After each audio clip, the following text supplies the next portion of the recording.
What's going on, guys? Welcome to this podcast, the Versus edition, something that we're trying brand new. I've got Coach Jones, head coach of the golf squad or the golf team for CHS, Carlsbad High School, the Cavemen and Cave Girls. Coach, thank you for being here. Thank you for having me. Today's podcast is brought to you by CNB Bank, your local trusted bank in Carlsbad. Whether you're saving, spending, or planning ahead, CNB Bank is here for you. Call or visit today. Member FDIC and equal housing lender. All right, so the rules for today, it's going to be simple. We're going to play 3 holes. We're going to do match play, which means that I don't have to worry about strokes. If I get lucky, I might win one. Coach, you pretty confident it's going to be 3-0? No, I'm not. All right, let's get into it.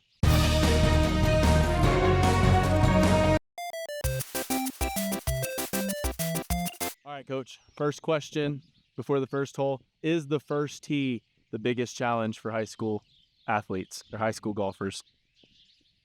I think it varies golfer to golfer, honestly. Some of them start well and don't finish good. Some of them don't start very good but finish good. So I think it varies with their mental game for each golfer. Sure.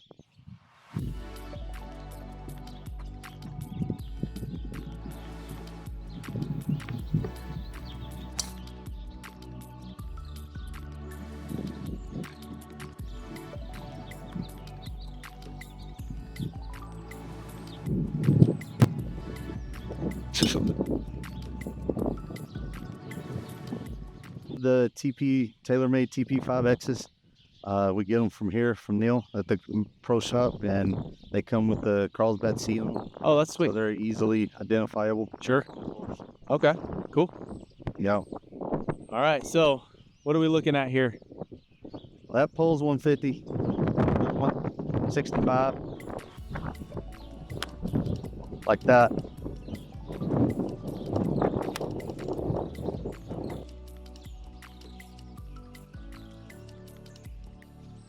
If money was like not an object at all, what are some of the dream items you'd have in your bag?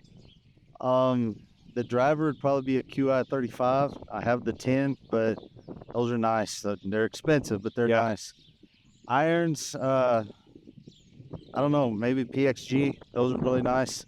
The PXG black labels, those are sharp. I don't know that I'd play with them though, because they're awfully nice. It'd be for show. And putter, and when it comes to putting, it's all about feel. You know, I got this one for Father's Day. My son and my daughter bought that for me, but I like heavy putters, so it all depends. You know, Scotty Cameron obviously is at the top of that list for most people. Yeah. All right, so what's the approach here? Well, the smart shot would be to knock it on the green over here, 2-putt for bogey, and go to the next one. But if y'all want to see something for the camera, I can try this. Flop shot.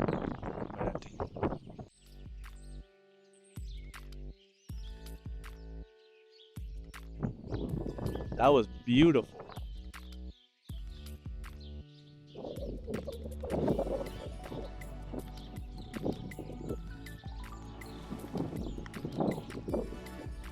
Oh, look at that birdie. Oh.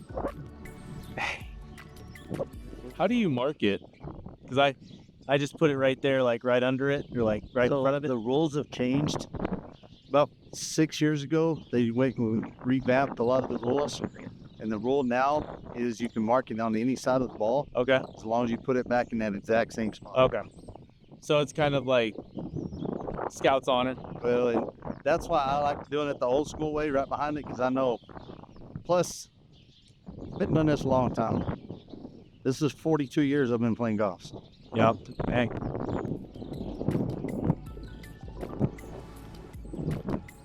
Ooh. A broomstick, is that what it's? Yeah, that's, like I said, it was a gift from my kids. This is to win the hole. And there we go. Awesome. Oh, a Got it. push. Pressure got to you. Ah, I did. Gosh dang it. So what are your golf credentials? What's your background in golf? My background in golf, I played 2 years of high school golf in Texas.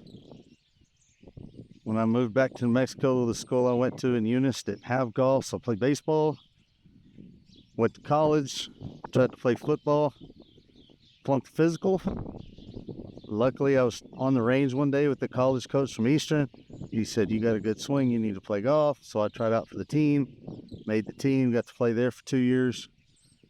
Then coached golf in Texas for 2 years, and now, 9 years here. Wow. Okay. Yeah, So almost by chance, you went to the next level. absolutely. It's the grace of God. Wow. Yeah. That's incredible. That's a great story. And with this wind, it's going to help push it that way for me. Because you're a lefty, the ball comes off the club different. That big pine tree down there is what I usually aim at. I have a lefty on my team, Robbie Rodriguez, and then my brother's a lefty, so I'm used to playing with lefties. The ball just comes off the club different. It's like when you pitch, the ball moves different than a right-handed pitcher. So Right. it's the same thing. Everything left-handed people do is different. My wife's one. That ain't gonna come back that much. And everything here is playable pretty much, right? Here at the country club? No, there's not a lot of out of bounds. The out of bounds are the houses. The range is not out of bounds. The only out of bounds inside the course is that shed out there with mowers and stuff. Other it's in the fence, you're out of bounds. If it's inside the fence, it's out. It's just kind of a swinger's course. Yeah. You know, you tee it up, swing, hit it, go chase it, hit it again.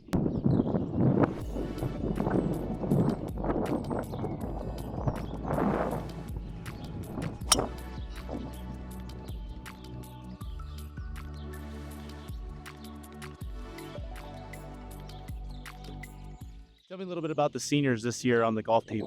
We have one senior on the girls to the side, Lindsay Carter, who's been the leader for us for years now, and we're going to really miss her. This is my 5th year with her on the team. On the boys' side, got quite a few boys seniors, actually. Robbie Rodriguez has been with me for about 5 years. Jeremiah Rainey's been with me for 5 years. Rev Villanueva, he's been with me for 5 years. So they've been around for a while. Yeah. And then we got a couple of new ones out. Bubba Anderson, this is his first year. Jason Hernandez, it's his first year. It's been good. They learn every time they go out. And that's kind of what, in my opinion, is what sports in general is about. That you learn something. And right now they just have a lot to learn because they're just starting.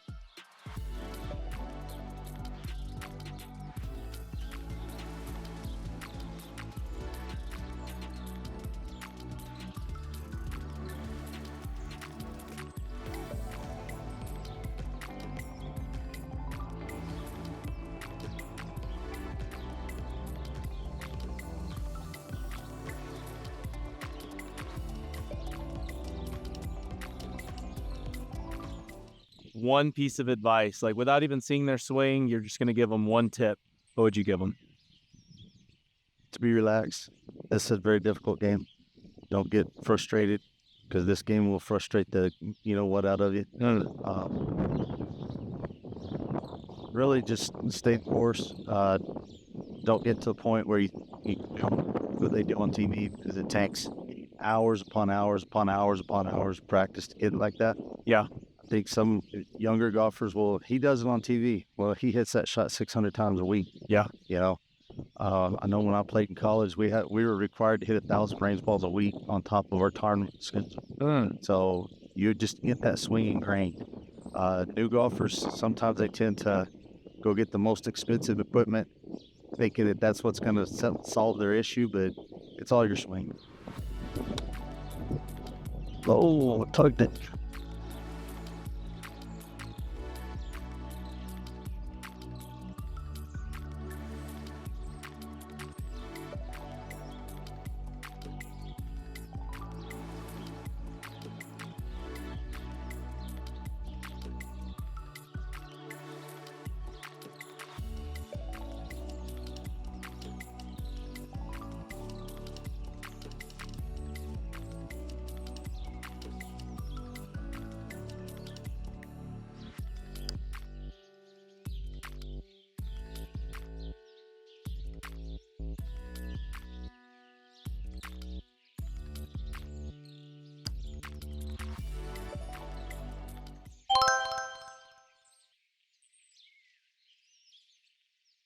So how does New Mexico deter players from cheating?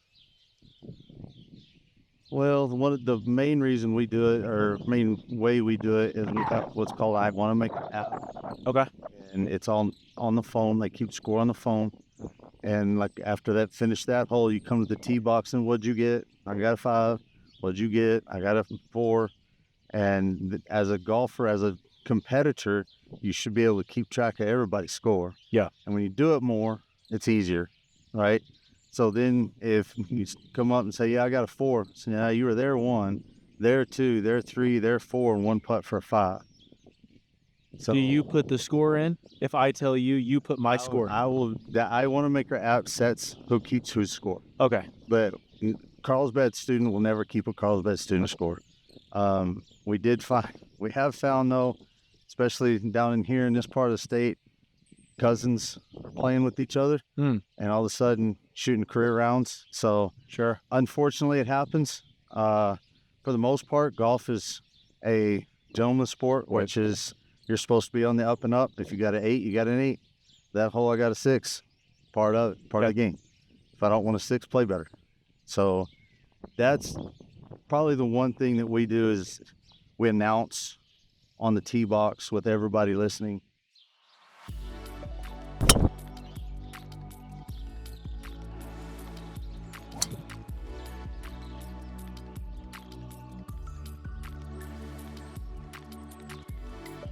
Something that a lot of people wanted me to ask to somebody that's around the game all the time is best golf shoe of all time.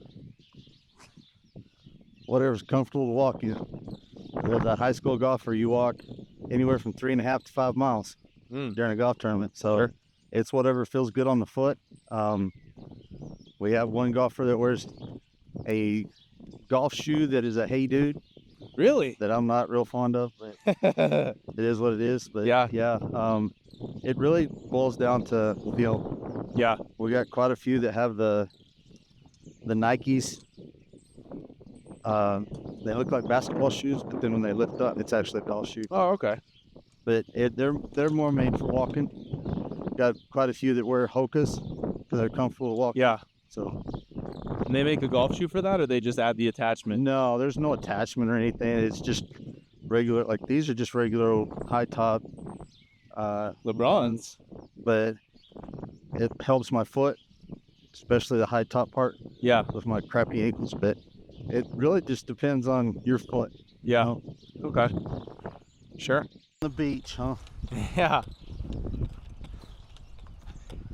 Wow. That's a cool shot.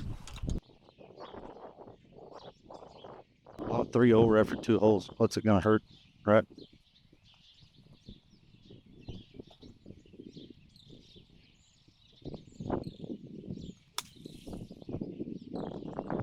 Wow. So you definitely get your steps in on the course. During golf season, I average about 14,000. Jeez. And I'm not playing.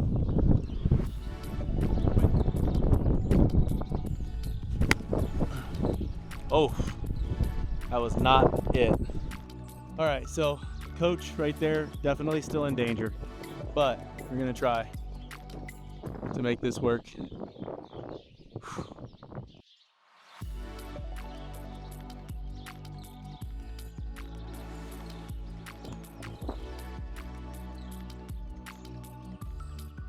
One of our last questions is, if you were to tell a golfer on your team to watch somebody in the pros right now, who are you having them watch for swing and everything? I'm having them watch the LPGA.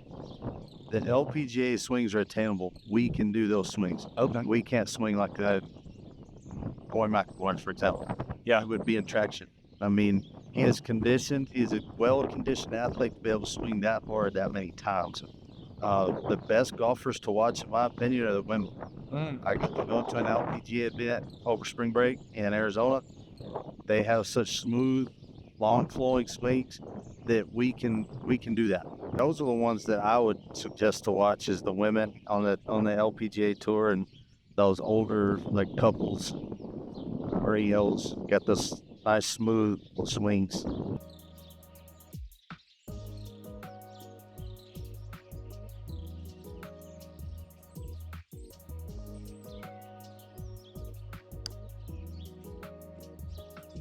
Very nice. Thank you.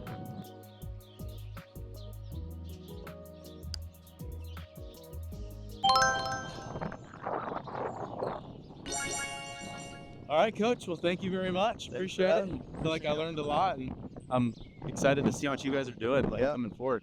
Next week is going to be the fun test. The district tournament here. And it's here. It's here. Okay. Right here at Riverside Country Club. So if anybody can come out and support our kids, that'd be great to see everybody. If somebody comes to watch, is it free to watch? Yes, there's no charge to come watch. The only charge would be is if you wanted to get out spectator card. That would be the only charge. There are some rules to following the groups. You have to stay 30 yards away from the golfers. We need to talk to them. That's it.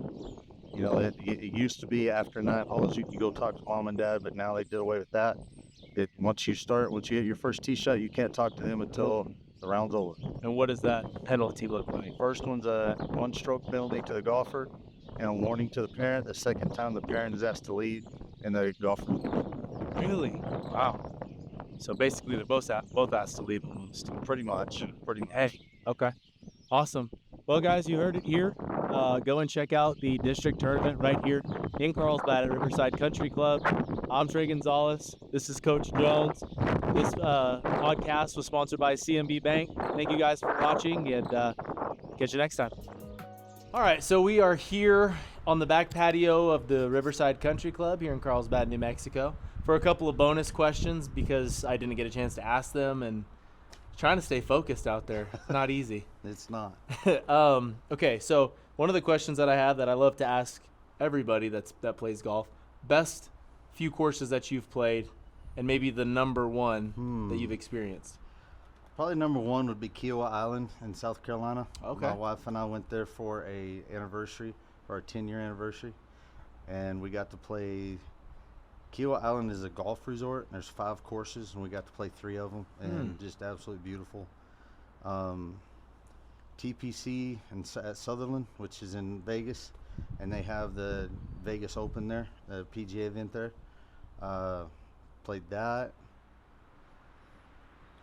Twin Warriors up there by Albuquerque is pretty nice. It's actually just north of Bernalillo, but that's really nice up there. We actually had state there the last couple of years. I played that. It's kind of a tough course, isn't it? It is. Yeah. The walk is what makes it really tough. There's a couple of holes where you go from the green to the tee box, and the green's down here, and the tee box is up there, and it's like climbing a set of flight of stairs. Yeah. And you get up there, and then you got to slow your heart rate down and be able to hit a ball. It's tough. Yeah. As far as like strength training goes, what do your golfers do to stay, in good shape out there walking, all that stuff, but also to be able to hit the ball the best way they can? We do a lot of walking in the off season, but a lot of core stuff, sit-ups, just basic stuff, really medicine ball work.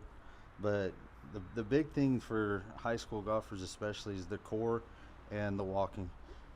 That's probably the one thing that I hear high school kids talk about they didn't realize. The part of golf is how much we walk. It's roughly 5.5 miles pretty much every tournament. And like last week we had 3 tournaments. Hey. So you're looking at 15 to 20 miles in 1 week walking. Yeah. I know Lindsay Carter was telling me after a tournament she walked 9.5 miles in that one day. And that's a lot on your feet, a lot on your knees, a lot on your back, and then the swinging. So it helps to have a real strong core. Yeah. And that's because you guys, you can have push carts, but you can't. Correct. You can't be on a golf cart. You can't use the electronic. Nope. So it has to be on you. It's on you. It's changed over the last few years just with technology. The push carts are very easy to operate and very easy to roll, and it does help the shoulders. The downfall to that is instead of strapping on like we did today and walking across a green, now you got to walk around the green because you can't put those on a green. Yeah. Can't go through a sand trap, so you got to walk around all that stuff, and that does tend to add some steps, but it takes so much pressure off your back and is so much easier. So it's a good trade out. I think it is. Yeah. When I played the this is 27 years I've been teaching and coaching now, so it's been a while since I played at the collegiate level, but we Yeah. carried everything. Okay. And it was 36 holes one day and 18 holes the next day, and you went home. So the glorified caddy part of the game is only if you're a pro. It's only if you're a pro. Well, to an extent. My daughter Avery is a sophomore here and plays for me, and we're looking at doing some West Texas Junior Tour, Okay. and you can actually have a caddy for those. Oh. Sun Country here in New Mexico, once you hit 13, you can't have a caddy. So it's a lot like high school rules at that point. Okay.